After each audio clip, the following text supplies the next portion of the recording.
deficiency judgment permitted? A deficiency judgment is allowed on hard money loans. A hard money loan is one made in exchange for cash as opposed to a loan made to finance the purchase of a home.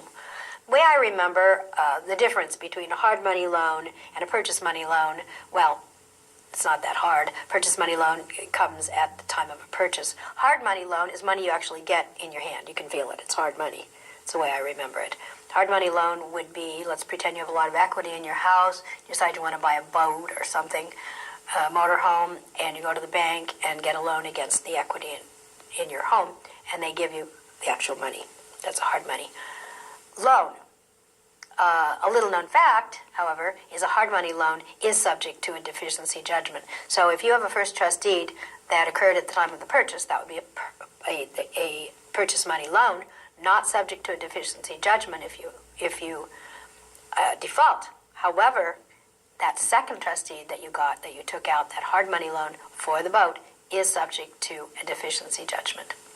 Typically, a hard money loan refers to junior loans used to take money out for consumer purchases, home equity loans, debt consolidation, and even a refinance. Government-backed loans. There are 2 federal agencies and 1 state agency that help make it possible for people to buy homes they would never be able to purchase without government involvement. The 2 federal agencies that participate in real estate financing are the Federal Housing Administration, FHA, and the Veterans Administration, the VA.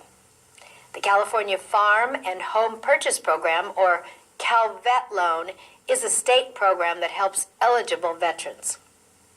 The California Veteran Loans, or CalVet Loan, is the first one I'm going to talk about. The California Department of Veterans Affairs administers the CalVet Loan Program to assist California veterans in buying a home or farm. You will be asked in some form on your state exam who administers the CalVet program, and the answer is the state of California. Unlike other government financing, the CalVet program funds and services its own loans. Funds are obtained through the sale of state general obligation bonds and revenue bonds. An eligible veteran, that includes a 17-year-old veteran, applies for the loan and makes loan payments directly to the Department of Veterans Affairs. Upon application for a CalVet loan and approval of the borrower and the property, the Department of Veterans Affairs purchases the property from the seller, takes title to the property, and sells it to the veteran on a contract of sale. The department holds legal title, with the veteran holding equitable title until the loan is paid off and all the terms of the contract are met. There are no discount points charged on a CalVet loan. The veteran has an obligation to apply for life insurance with the Department of Veterans Affairs as beneficiary to pay off the debt in case of the veteran's death. It would definitely be to your benefit to study this a little bit more. The questions they'll ask you are the easy questions on this state exam that you'll be taking. In other words, it'll just be a simple question requiring that you understand the CalVet program. So it's a little bit different from the other 2 government programs. So spend a little time thinking about that.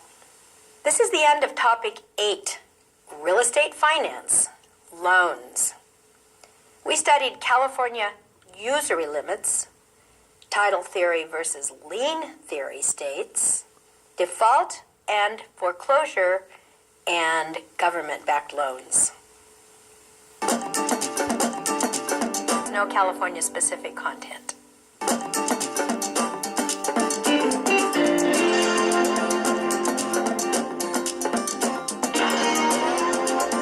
Land use, subdivisions, and housing.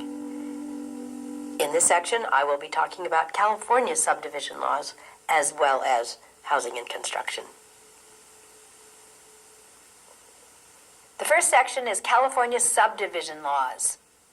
California has 2 basic laws that control subdivisions: the Subdivision Map Act and the Subdivided Lands Law. First, the Subdivision Map Act.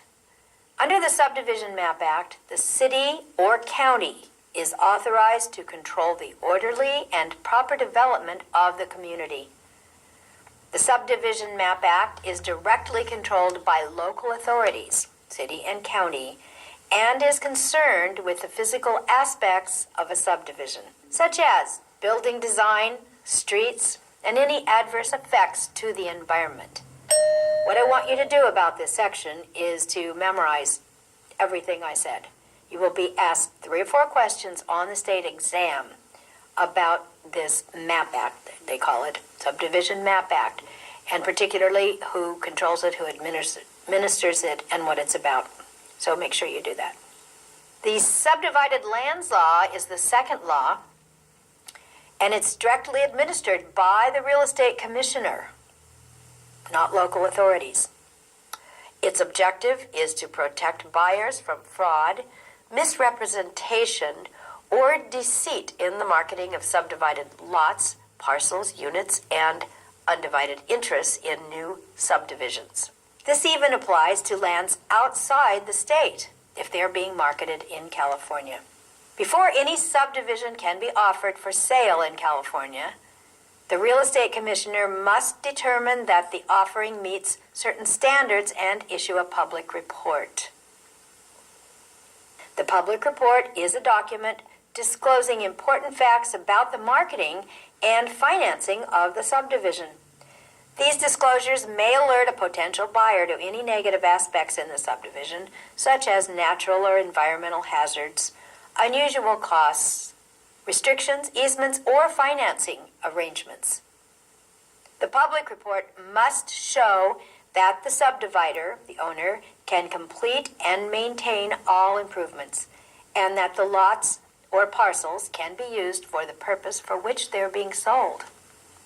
Before a subdivider can sell each lot in the project, he or she must give a copy of the commissioner's final report to the prospective buyer for approval. The buyer signs a receipt for the report on a form approved by the commissioner stating it has been read.